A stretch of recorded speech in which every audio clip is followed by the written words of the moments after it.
ఆ ఇంత లేనోడు 60 లక్షలు అడుగుతాను గిసొంటి పొట్టుపాడు కావాలి బండి ఎత్త కాలు కిందికి అందది అలసర బండి పెట్టమని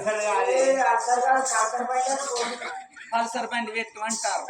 ఇక మన అత్తమామ సంపాదించింది మనం కాపాడుకోవాలని మీ బావ ఏం చేసిండు, ఏందో బిరబిర బిరబిర వేయండి బిందాస్ ఇత్తనం తీసుకొచ్చిండు. పత్తి ఇత్తనాల బిందాస్ ఇత్తనం తీసుకొచ్చి ఆయటకు తొలసూరు మనకేం దుర్బుద్ధి కొట్టిందో చెల్లి. నా కాళ్ళు మొక్కిపోయి పోగుడ్డలు పెడుతూ ఒక్క పోగుడ్డ పోకుంటే ములిసింది. ఇక ఈదరగాది మాదర ఇంత చెట్లు ఇంత చెట్లు పెరిగి పత్తి పుగ్గలు ఇంత ఊసినాయి బిడ్డ. ఇక ఒకనాటి పూత ఒకనాటి పత్త ఎవరు రమ్మన్నా ఇవెల్లెవ్వరు వస్తలేరు. ఈ ఊళ్ళో ఎవరు వస్తలేరు. ఇక మనమే ముగ్గురం నలుగురం ఆరంలం అయితే మనమే కలుసుకున్నాయే. ఏడ రికా ఉంటుంది చెల్లె ఒక దొడ్డికి పోయినప్పుడు రికా ఉంటుంది, అప్పుడే గిట్ల కోరుకుంటుంది చెల్లె గిట్ల పాపి చూడే.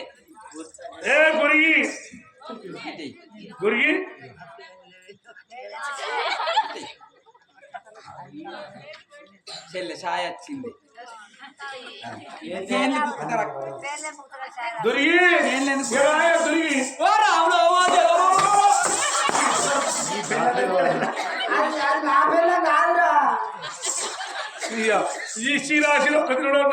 అయితే పేర్లు ఎందుకు బుక్కుతున్నావు అంటున్నావా?